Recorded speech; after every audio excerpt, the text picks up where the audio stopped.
Plan Melbourne sets a strategy which says, let's focus density around our rail and road corridors and nodes. Let's slow or prevent the sprawl out into the distance that we have had since the war. So the outer suburbs of Melbourne are now 50 or 60 kilometres from the city, and the view is that that's enough, that we can't continue to fund that sort of sprawl. So the challenge is, how do we put housing, jobs and services closer together to reduce travel demand and make it easier for more people to access more opportunities? And that's a continual tension in our system, the balancing local impacts, the interests of local communities with the broader state interest about shaping Melbourne and how it grows. If a lot of growth in population really keeps strengthening our cities. So what can we do to reconcile the quantities that we are seeing with the quality of life that we want for our population?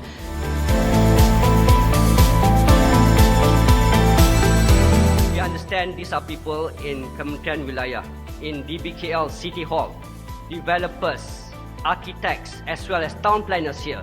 The good work that you have done for the past 10 years, you may not realize it, but it has also helped our activities in terms of attracting investments, positioning Kuala Lumpur as a location to live, work and play. Since its inception, the essence of WCSC is to encourage active participation by key stakeholders in planning for the city of Kuala Lumpur. Your participation today is a testament to the success of this inclusive platform.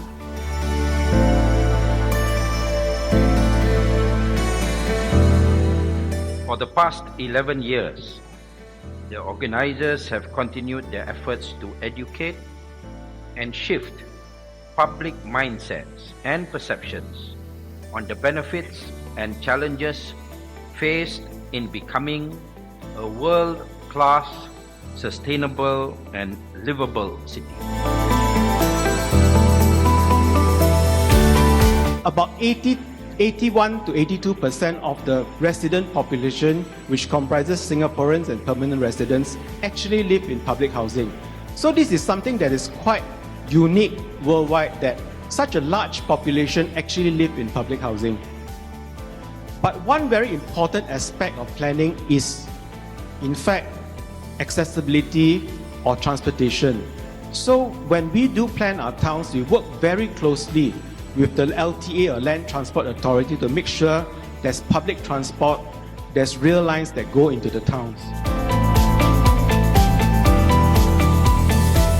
We have seen the changes that have taken place over the past 20 years, and for the feasible future, the aims for holistic development and efficient governments, it's time now for us to plan for 2040.